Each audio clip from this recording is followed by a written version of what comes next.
Ano yan? Ano yan? Ha? Tingnan mo si Sayon mga kainags, ano? May sinasabi ito eh. Kaya nandito. Nagsusumbong yan eh. Inagaw na naman siguro ni Sayon ang kanyang pagkain. Ano yan? Shh! Sayon, ano yan? Tara, sundan natin. Ano yan? Tara, tara. Saya, bigay mo kay Kuya Sayon yung pag ano niya. Sa kanya yan. Ito yung sayo oh. Kaya nagsusumbong sa akin si Kuya Sayon eh.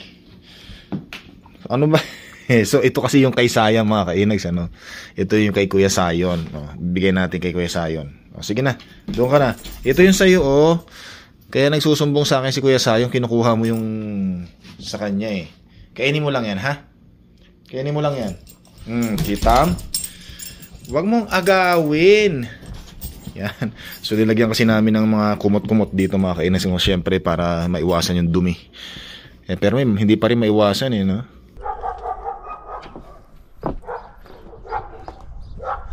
Yan, magandang araw, magandang gabi kung nasaan man kayo ngayong araw na to mga kainags, ano? Ngayon ay araw ng Biyernes, no? Biyernes Santo. So, hindi naman ganun kalamig mga kainags, no? Naka-t-shirt lang ako. Yung sinobel natin kahapon, ayan, oh. Ayos na, no? Yan.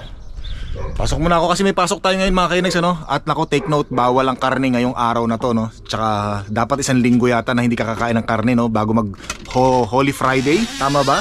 Bukas pwede nang kumain, araw ng Sabado, ng karne. Tapos syempre mga kainags, no? Hindi naman tayo kumakain talaga masyado ng karne. Ito mga aso ko eh. Talagang kung nasaan yung amo nila, nandun din yung mga aso eh, no? Pero sabi nila, baka mali yung sinasabi mo inags na kung nasaan yung amo, nandun din sila. Eh sabi nung iba, kung nasaan yung tae, nandun din yung mga aso. Yun. Joke lang. Shut up! Tayo kayo dyan! Winter, Spring, Summer, or Fall. Tuloy ang buhay sa Canada. So syempre mga kainags, no?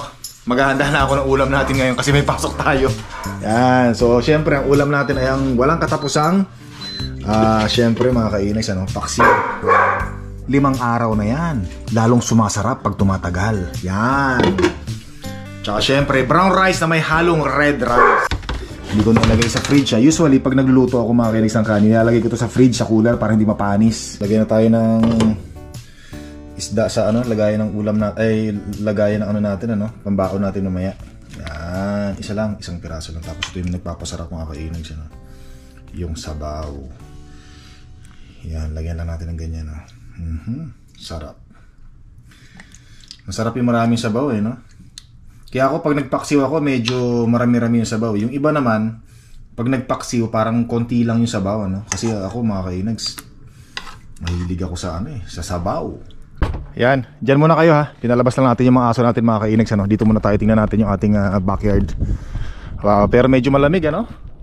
Paano hindi ako lalamigin, naka-t-shirt lang ako. Pero kayang-kaya naman mga kainags, ano? Dahil nasanay tayo sa lamig dito sa Canada, dahil matagal tayo dito. Kumbaga yung lamig na yan eh, parang baliwala na lang sa atin, ano? Parang negative ano lang ngayon, something. Hindi siya double digits. So kanina mga kainags, nakita ko to. Ito, nakita ko, merong kumakaing ibon kanina. Nakakatuwa, ano? Nakita natin mula dun sa ano, dun sa bintana, nakita natin, ano? Kasi pag naghuhugas tayo ng plato or uminom tayo ng coffee, nakatingin tayo sa bintana eh. Doon, sa kitchen natin, ano? Tapos kanina, natutuwa ako kasi merong ibon na nandito kumakain ng mga nilagay nating pagkain ng mga nakarang araw, ano? Nakakatuwa, mas maganda sa mata. Yan, tsaka syempre maganda rin sa mata dahil wala nang snow. Huminto na, awa ng Panginoon na. Yan, puwera usog puwera bati. Yan. So hopefully wala nang snow na babagsak, no? This susunod na mga week.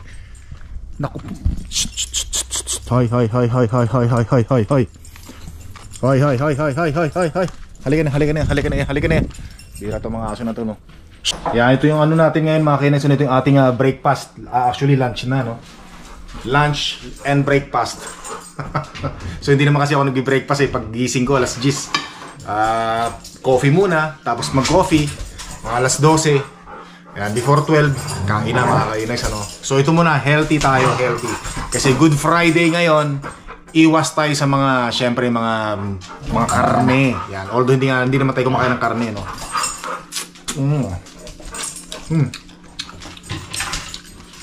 Pipino. Puro prutas ah. Parang hindi ako sanay dito ah. Saging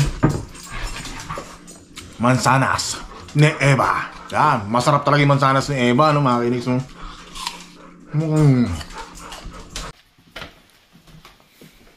Ba naman to? Hoy, Sayon. Alis na ako, ha? Alis na si Papa Inags, ha? Tulog ka lang dyan, ano, ha? Kiss ako, kiss. O, sige na. Tulog lang, tulog dyan, ha? Tulog. Ganda ng tulog, ano? Sige, bye-bye. Love you. Night. See you later. Uy, ikaw, baby girl. I love you. Nice one na naman yung mga road natin, no? Yan, dinis ulit. Dito na naman tayo sa work. Aray ko, kala ko madudulas yung paa ko, no? So ano nga pala ngayon mga kainags, ano, spring break ngayon, ano, dito sa Canada. Kaya marami kami mga kasama or sa ibang lugar, sa ibang mga kumpanya na maraming mga naka-leave, nakabakasyon kasi spring break nga. Sinasamahan nila yung kanilang ano, yung kanilang mga anak na naka-spring break bakasyon. Kasi isa yan sa mga family, ano, family oriented kasi ang Canada, mga kainags, eh. Tama ba yung sinabi ko? Family ano, eh. Basta ganon. Kaya karamihan dito pagka ginaganap ngayon yung spring break, nakabakasyon yung mga bata. Isang linggo nakabakasyon yung mga iba, no? Pero yung iba naman hindi nagbabakasyon. Ayan, kaya kaya minsan pag maraming mga nakabakasyon, maraming masaya, syempre. Ito na naman tayo. Naalala ko na naman, no? Biglang pumasok sa utak ko. Ang bihira pag mga kalokohan talaga, eh, no? So, kasi syempre mga kainex, no? Pag maraming mga nakabakasyon, maraming masaya. Kasi kaya maraming masaya, pag maraming nakabakasyon, maraming trabaho. Kaya merong overtime. Yan. Kasi ngayon mga kainex, no, mahina ang ano natin ngayon, market natin ngayon, ano. Pero pag summer na, malakas na yan, busy na. So ngayon kasi winter, early spring, mahina ang market natin yan. Kaya walang masyadong overtime. Kaya syempre pag marami nakabakasyon nga, maraming mga nakangiti, syempre. Minsan, narinig nyo na ba yan? O na-encounter nyo na ba yan? Sasabihin sa inyo nung kasama nyo, uy, nakabakasyon ba si ano? Si ganito, si Mario? Oh, nakabakasyon. Yes! May overtime tayo. Yun. O, di ba mga kainex, ito yung sinasabi ko. Yan, pero pag sa mga katulad ng mga Boston Pizza, mga restaurant. Kasi sa restaurant, ano yan, teamwork, no? Pag may umabsent, malungkot. Kasi ako nagtrabaho rin ako sa Boston Pizza dati. Pag may umabsent, malungkot kasi syempre yung trabaho nung nawala, parang aakuin mo, no? Magiging trabaho mo rin. Hindi katulad pagka sa mga restaurant, pag kumpleto kayo, mas magaang ang trabaho. Pero pag kulang ang mga nagtatrabaho sa kitchen, parang hirap, di ba? Parang pasan mo ang daigdig sa restaurant. Pero pag mga katulad ng mga individual, yan, katulad dito sa amin, wala kaming ka-team, sarili lang namin. Kaya walang sisisi sa'yo pag nagkamali ka, or yung overtime ka na overtime, masipag ka, sa'yo lang mapupunta yung kikitain mo kasi nga wala kang ka-team, individual lang. Yan. So yun, pagka may mga absent, may mga masasaya nga. Tapos pagka pumasok na yung umabsent, halimbawa isang linggo kang nawala, isang linggo kang umabsent, eh syempre maraming overtime yan kasi nawala ka nga. Iko-covered ng mga kasama mo yung trabaho mo. So pag pumasok ka na, magtataka ka na lang ba't malungkot yung mga kasama mo pag nakita ka. Tapos maririnig mo na lang, hindi kaya sila malungkot kasi pumasok ka na, nawala na sila ng overtime. Kalokohan. Tara, pasok tayo. Pera. Yan, bali ano nga pala kami ngayon, 2.5. Yan, 2.5 yung bayad sa amin ngayon. Holiday, Friday, Holy Friday, which is good. Pagka day off ka, may bayad ka pa rin. Regular yung bayad sa'yo kahit naka day off ka. Yan, depende sa kumpanya yan mga kainags, ha. Pero dito kasi sa company namin, pagka naka day off ka tapos holiday, bayad ka ng 8 hours. Diba? Okay, diba? So isa yun sa mga benefits. Kaya masarap magtrabaho pagka holiday. Tapos pag may overtime ngayon, diba, nag-overtime ka na 1 oras or 2 oras, mas maganda. Mas malaki yata bayad, ano? Di ko alam, eh. Pero sabi nila malaki daw, which is okay. Yan. So magsisimula pa lang tayo. Magsusuot pa lang ako ng ng damit, no? Sweatshirt. Kung saan yan nagsisimula tayong magtrabaho. Yan. Ito pang to, Isa, dalawa, tatlo. Tatlong sapin yan. Tapos yung final ito, bali 4. Yan, para hindi natin maramdaman yung lamig.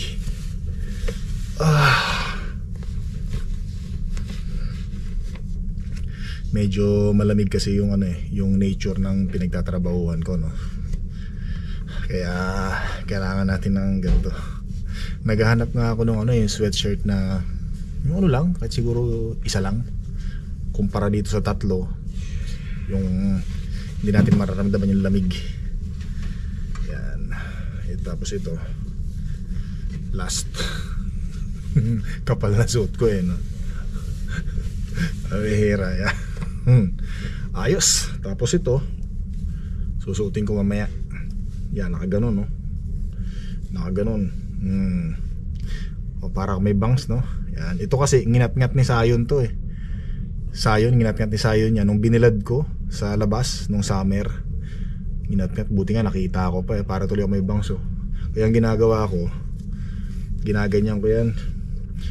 Kasi pag nakaganto, nakaganyan, nagugulat yung mga kasama ko sa trabaho. Sabi nila may buhok na raw ako, may bangs. Kaya ginagawa ko ganito lang. Tapos nakaganyan. Yan, para hindi maano yung lamig. Yan. Tapos ako ng lip gloss sa lips, diba? Iba naman yung iba yung sa freezer. Yung iba kasi nagtatrabaho sa freezer, mas malamig doon syempre. Mga suot nila ganito. Yan yung mga suot nila. So pasok na ako. Uwi na tayo. Makikita nyo ba? Medyo malamig no? Kasi umuusok yung boses ko, yung bunganga ko pagka nagsasalita ako no? Umuusok. Pero hindi naman ganun kalamig mga kainis. So actually ang temperature natin ngayon -2. Feels like -4. Pero hindi ko alam kung bakit pag nagsasalita ako umuusok. Pero hindi siya malamig, Tapos pero teka muna mga kainis, no? Bukas March 30, bukas nako, araw ng Sabado.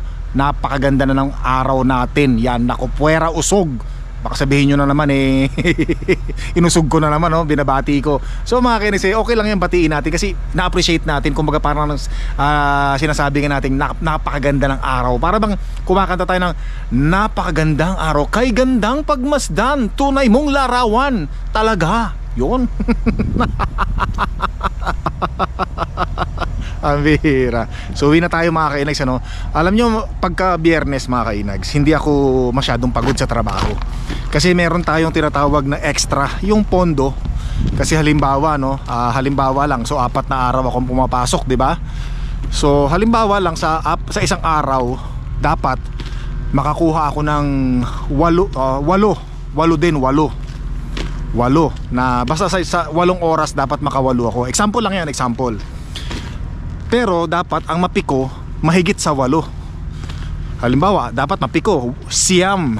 O, di ba? So sa siyam na yon, sobra ako ng isa. Kasi 8 oras dapat 8 lang mapiko no. So sumobra ako ng isa. Tapos bukas ang tatrabahuhin ko rin lang dapat ay 8 sa 8 oras. Pero binilisan ko yung trabaho ko para magkaroon ako ng extra. So nakapag-pick ako halimbawa uli ng siyam. O di ba? So sobra tayo ng isa. Kasi siyam tapos sa loob ng 8 oras. So kahapon nag-pick tayo, meron tayong isang extra. Tapos ngayon, bukas extra uli isa. So bali sa 2 araw meron tayong extrang 2. So nagigets nyo ba ako? So yung dalawang extra na yon, pwede nating gamitin yon sa huling araw ng trabaho natin sa buong isang linggo. O tapos halimbawa, sa last day ko ay ang dapat kong trabahuhin ay 8 para makakuha ako ng quota at makakuha ako ng incentives, yung bonus. So sa halip na 8, doon sa huling araw ang tatrabahuhin ko ay 6 na lang. Kasi nga meron tayong extrang 2 yung mga naunang araw. So yung 6 na oras plus 2 oras na extra, eksakto, 'di ba? So meron pa rin tayong bonus mga kainag. So 'di ba? So yun, kaya pagka Biyernes, last day natin, pahinga na tayo niyan. Sobrang pahinga na tayo niyan. pahinga na tayo nun. Kaya relax, medyo relax, ganun. Ano ibig sabihin relax, no? Trabaho pa rin tayo pero hindi na ganun kabilis. Kumbaga yung normal way na hindi na mababali ang likod mo. Kasi pagka first day mo, kailangan ano eh, pag first day ka, gigil ka niyan, kailangan makakuha ka ng sobra, ng extra. Yun, kaya pag Friday, pakuya-kuya lang tayo. Yeah. Pero ano in fairness mga kainis, maganda araw bukas Ganda araw bukas. Tsaka sa mga susunod. Pero nakita ko na naman sa forecast, parang magi-snow na naman next week. Araw ng Huwebes yata kung hindi ako nagkakamali. Pero parang uulan ng Wednesday, no? Parang uulan. Tapos sa Thursday magi-snow. Yan, pero hindi naman ganoon kataas ang porsyento na magi-snow. Dito na tayo sa bahay at suot muna ako ng reading glass. Basa-basa lang tayo ng comment.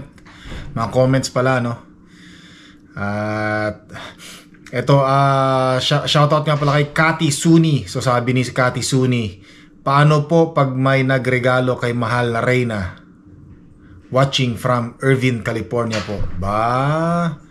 Kasi ito nga pala, di ba, nabanggit ka natin nung last vlog natin parang hindi kami tumatanggap ng mga ng mga libre sa mula sa sa mga subscribers tsaka sa mga viewers.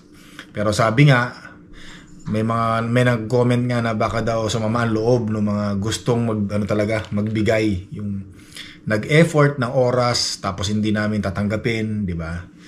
So yun paano kung halimbawa, paano kung merong magregalo kay mahal na Reyna? Kung may magregalo, bakit hindi? Regalo iba yung libre sa regalo. Yun. Biglang nag-iba ihip ng hangin.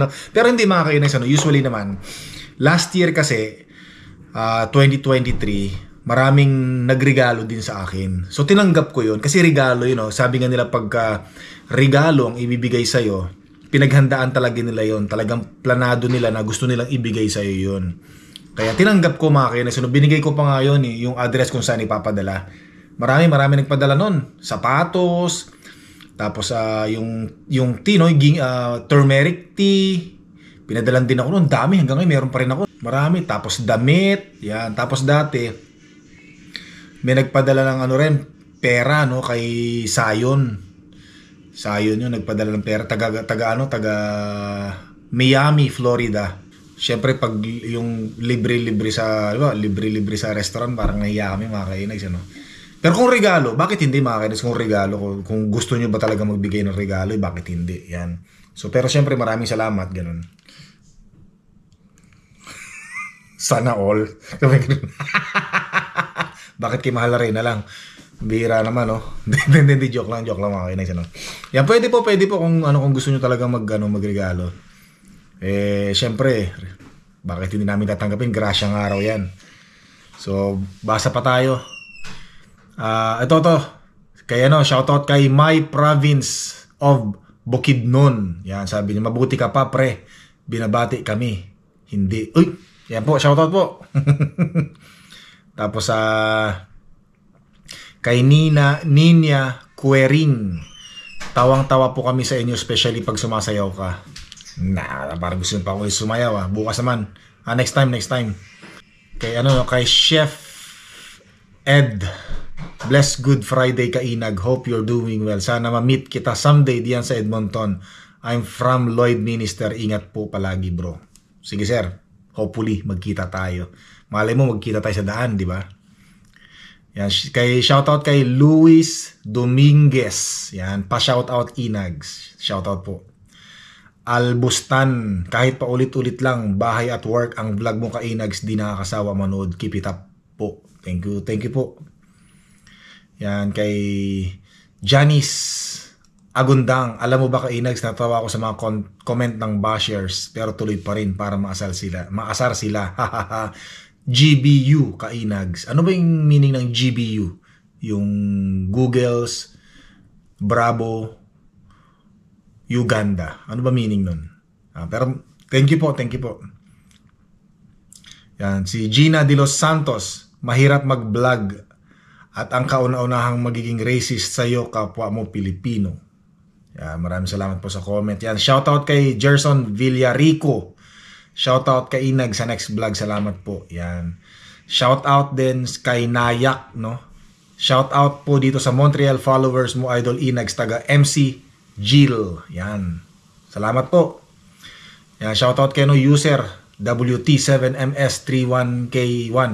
Inags, matagal ka nang inaabangan ng mga anak at apo ko diyan sa may market. Yan, sa may Lucky Supermarket siguro, no? Hindi ka lang matsyempuhan. Kaya pa-shoutout na lang sa anak ko, Luvi at mga apo, Baste, Scarlett, salamat. Sunny of Richmond, BC. Yan. Shoutout po. Kay Slasher, sabi ni Slasher, kay Nags, alam mo ba kung bakit laugh trip ka lagi? Di ba legal ang damo dyan? Ang bihira. O doon nga pala sa mga hindi nakakalam, no, yung marijuana po rito sa Canada ay legal. Yan. Pero hindi ko nga lang alam kung sino pwedeng bumili. Pero sabi nila, kahit sino raw pwedeng bumili. Yan. Pero hindi ako,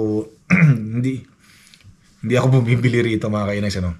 Pero dati, nung kabataan ko, syempre, nung kabataan, nakatikim ako niyan, mga kainags, ano, yung damo. Kung tawagin niya ay chonky, ayos pare. Bogchi, kain, no? Kain trip yun. Yan, nung kabataan yun, mga kainags. Syempre, pag kabataan, syempre, hindi mo talaga maiiwasan yan, no? Talagang, syempre, mapapabarkada ka minsan sa mga ogag-ogag din. Syempre, nasubukan ko rin yan. Pero hindi ako na-hook. Yan, kahit yung mga yosi, hindi. Sa ano lang ako na-hook, sa alak lang ako na-hook. Pero yun, yung chonky, nasubukan ko talaga dati. Siguro, pero bilang ko naman sa kamay ko, siguro mga 8 beses. Pinaka marami na yun, 8 beses. College ko na naranasan yun. Pero nung high school, hindi. College ko lang naranasan. Try lang, ganun. Anyway, kasi pinagdadaanan ng mga kabataan yan, mga kainags, ano. Parang wala naman ako na, bad trip, puro bad trip ang ano ko nun. Bad trip ang tama ako nun, Ang bihira. Katulad nung halimbawa, kumidlat, di ba? Alam ko kasi ang chonky illegal, di ba? Illegal yan sa Pilipinas, Kaya tamang hinala ako. Kumidlat. Sabi ko, pare, pinicturan tayo. Huhulihin tayo ng pulis. Sabi ng mga kasama ko, pre, mukhang delikado yung tama mo. Baka sa mental hospital ang bagsak mo niya,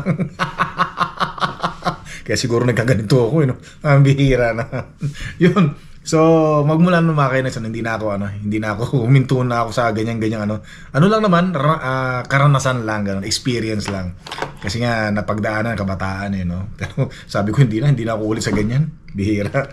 So, anyway, yan, sabi ni Barok, shoutout si Barok, magte-text na ako sa'yo ka, Boss Inags, bigyan kita ng something. Yan, kung ganyan ba naman ang ganyan ang usapan natin, magkakasundo tayo. Yun. Tawang Judas, Judas Barabbas. Yan, salamat sa nag-comment, Sabi, pag tumatawa raw ako, parang tawa ng mga Judas. So anyway, salamat po, salamat, thank you. Yan, Inags. Sabi ni Shelly Lou, Inags, hayaan mo yan nag-comments na negative or pangit, marami lang utang yan. Yan, so shoutout kay kay Nathaniel Lori. Idol Inags, pa shoutout sa anak ko sa Ontario of Night, Alfred Ori, at asawa niya na si Kati Kema Ore. Salamat, Idol. Yun, maraming salamat po, mga kainags, Nag-random shoutout lang tayo ngayong gabi na to. Ngayon ay alas 12. Ano na pala? Ayun na, 12:08 na. Naku, madaling araw na. March 30 na. March 30 na ng gabi. So magpapaalam na ako, mga kainags. Kita tayo sa sunod na videos, Maraming salamat sa panonood, sa mga likes nyo. Don't forget your comments. At sa mga baguhan, don't forget to subscribe. Kita tayo sa sunod na videos. Hanggang sa muli.